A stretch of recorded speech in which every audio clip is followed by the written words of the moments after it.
I don't care how good your product is. If no one sees it, it doesn't matter. That's the first thing everybody learns when they study marketing. But most people neglect one thing. They think it only applies to physical products. Actually, it also applies to the videos that we put on the internet. If what you are about to say is so valuable, it can help people change their life, but no one watches it after 2 seconds. What you are about to say doesn't matter. That's why you need a good hook. A good hook will make sure 2 things. Number 1, it increases conversion because more people will listen to what you are about to say. Number 2, it increases your reach. Because when more people spend their time on your content, it signals to the algorithm that this is good content, and the algorithm will keep pushing this video. Because when more people stay on the platform, they watch more ads, and Instagram will then make more money. So if you are stuck at 200 and 1,000 views, hook is all you need to focus on. And in this video, I'm not going to show you 1,000 hook templates. Don't get me wrong, you can and you should use templates. But when you understand the principles and the psychology behind hooks, I promise you will come up with viral hooks yourself. And when you understand it deeply, you will never look at viral videos the same way. Now before we continue, who am I and why should you listen to me? I grew my TikTok account to 170k followers, and I'm growing an Instagram account in English, which is my second language. My first one is Vietnamese, and it's at 24k followers right now, and I will achieve 100k followers this year. I worked for one of the best content marketing companies in the world, and now I'm running my own content agency. Watching content and analyzing what works for businesses is what I do 24/7. I generated more than 100 million views across my platforms, and actually I stopped counting. I'm not telling you this to flex, I'm telling you this because every single one of the results started with one thing, a hook that made people stop. So today, here's what we are covering. Number 1, all the hook principles. You will know all the psychology that makes people stop scrolling. Number 2, hook categories. You learn about verbal hooks and visual hooks and how to max out both. Number 3, Hookmaxxing. How to combine everything so your skip rate drops below 30%. That's the goal of this video.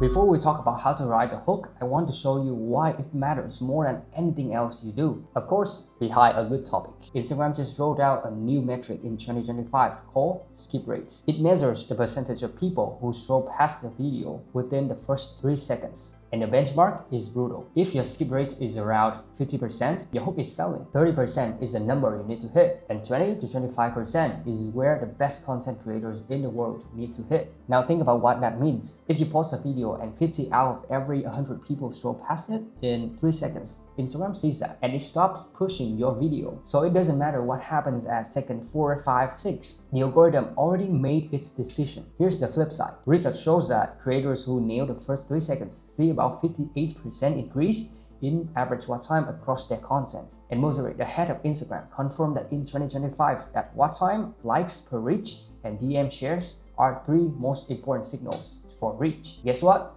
Watch time is number 1. So the math is super simple. When you have a better hook, you lower your skip rate.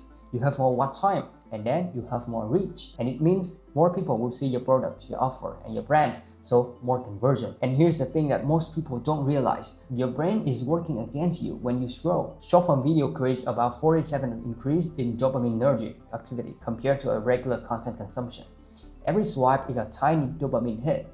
Your audience is literally in a reward-seeking loop when they are on Instagram. They are trained to scroll. Your hook has to be strong enough to break that loop. You just have 3 seconds. That's it. So let's go to hook principles, and you will understand all the psychology behind a good hook. Principle number 1, every hook creates a curiosity loop. All the viral hooks you see do only one thing, create curiosity. This is the information gap theory. Curiosity is triggered when people become aware of a specific gap between what they know and what they want to know. And that gap creates an uncomfortable feeling that motivates them to seek out the information. That's literally what a hook does. It makes your audience feel the gap, and the discomfort of not knowing keeps them watching. For example, let's watch this video. How many cans of diet soda do you drink a day? 1, 10, 100? And how many can you drink before it becomes a problem? Now you finish watching a video. You know the context of the video. You know this is where you are, like you don't know how many cans of soda you can drink. And what you want to know is right here. So now you have a knowledge gap, and you are curious to know how many cans of soda you can drink per day until it becomes a problem. So that's principle number 1. Whatever you do, the point is to create curiosity. Now principle number 2, you need to max out your knowledge gap. And here's the super simple way to do it. I call it the -1 framework. And here's where most creators leave a lot of views on the table. When you think about your audience, you probably think that they are starting from 0. So your job is to take them from 0 to -1. Hold on, here's the real opportunity. Your audience doesn't just not know the answer. They don't even know they are asking the wrong question. They think they are at 0, but they are actually at -1. Let me explain what I mean. Say you are a fitness coach making a video about dumbbell curls. So don't just say how to do dumbbell curls correctly because they don't know where they are. Tell them the situation. Pull them from 0 to -1. Here's what you need to say. You've been doing dumbbell curls for your whole life, but you are doing them wrong. The second one hits harder because it doesn't just offer new information. It challenges something that already believe, and that's a much stronger emotional trigger. So you can imagine if you have them go from 0 to 1, the impact cannot be bigger than from -1 to 1. You double your influence. And the tool you can use to do this is contrast works. You can use but, however, except, and most people don't know this. These words are like a gear shift. They take the audience from, okay, I'm following along to, wait, what? Tell me more. Because the World Cup is near, so listen to this hook. The World Cup is the biggest sporting event on the planet. But the players at the World Cup are not the best players in the world.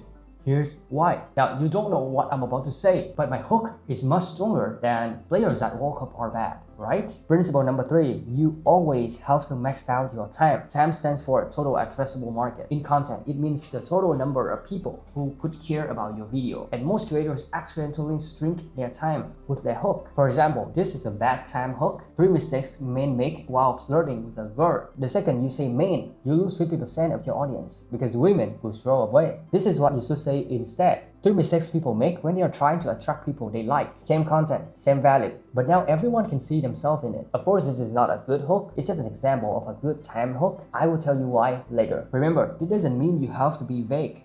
Be inclusive in your hook. Be specific in your content. Now, principle number 4, the U format. Most creators talk to the crowd. They say, hey everyone, hey guys, hey people, hey fans. But when you talk to the crowd, nobody feels personally spoken to. It's like a teacher addressing the whole class. Everyone assumes someone else is paying attention. Someone else will raise their hand. But when you say you, singular, direct, it feels like I'm talking to you specifically. You, listen to me. This is how you make a bad hook. Most people don't know how the Instagram algorithm works. Now you can say you don't know how Instagram algorithm works, and it's costing you $1,000 per month. The second one is slightly uncomfortable. It's direct, it points a finger, and that's exactly why it works. Your content hits harder than the content. Your audience hits harder than the audience. Your skip rate hits harder than skip rates in general.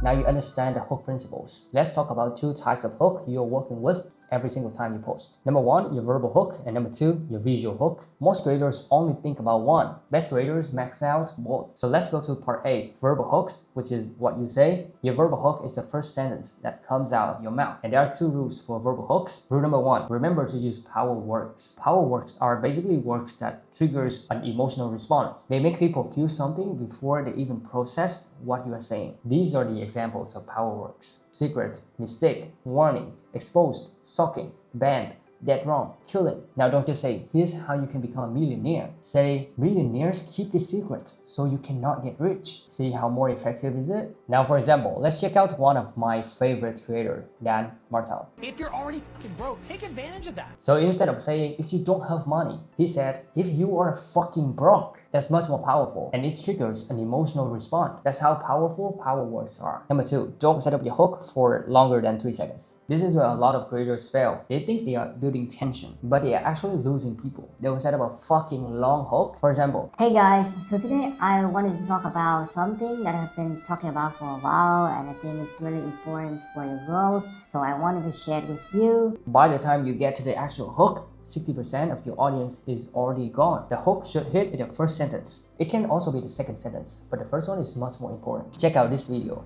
Have you ever wondered what would happen if cash got banned? That's the first sentence. That's it. Explain later. Now part B, visual hooks, which mean what people see. Before your audience hears a single word, they've already made a micro decision about whether to keep watching. Because they see your video before they hear it. That's your visual hook. For visual hooks, let's separate it into two things. Number one, what you do, and number two, what you put on screen, which you can do later in the editing. Let's talk about what you can do with visual hook. Option number one, you can add more interest. Do something unexpected. Check out this video. Here's how to make someone fall in love with you using psychology. So instead of just saying the hook, he just do something else. He's cooking. So maybe what he says will not catch a lot of people, but everyone knows what cooking is. So if you are not interested with his topic, you will still stay because you are curious what he's about to cook. The idea here is to have something on the screen that has nothing to do with what you are saying.